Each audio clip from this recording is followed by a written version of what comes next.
day, killing 86 people. President Trump was in attendance earlier today in Paris, where a marching band paid tribute to the victims of last year's attack by spelling out the word Nice. So 1 year later, what are the lessons learned from the attack? Joining me now is Peter Brookes, Heritage Foundation Senior Fellow of National Security Affairs. What do you think? I mean, what's changed in the past year, if anything? Well, the fact is, Melissa, is that ISIS, which claimed credit for the attack, or claimed responsibility for the attack, hate to use the word credit in that respect, but claimed responsibility for the attack, they've lost a lot of territory. They've essentially lost Mosul in Iraq.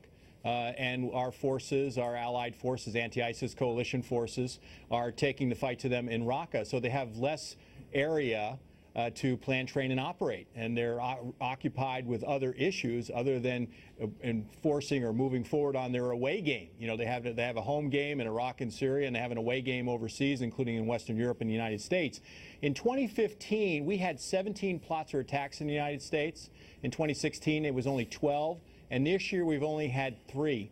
So I don't want to get, you know, I want to be optimistic, but I don't want to jinx anything either.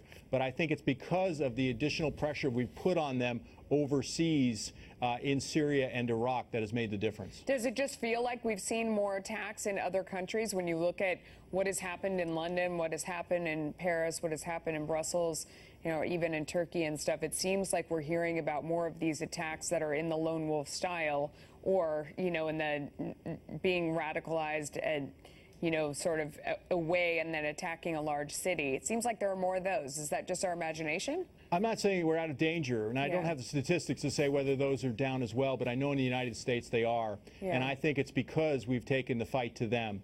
We've also gone after their ideology. I mean, I think there's been some progress in taking down recruiting videos. YouTube and Facebook and others, Twitter, have made some progress on doing this. I don't think that ISIS looks as invincible as it once did. Remember 2014, you know, they ran the Iraqi army out of Mosul, all these terrorist attacks overseas, and they were getting all this funding, which we've been going after for quite some time. They look like this is a team that, if you're thinking about becoming a jihadist or you're an Islamist, this is a team you might want to join. I think it's much less attractive today because of the progress we've made against them. And a lot of that has come under the Trump administration, including arming the Kurds, which have put a lot of pressure on Raqqa's, the capital of the ISIS caliphate, which is Raqqa. Yeah. We'll hope that continues. Peter Brookes, thanks for your insight today. Thank you for having me. Now,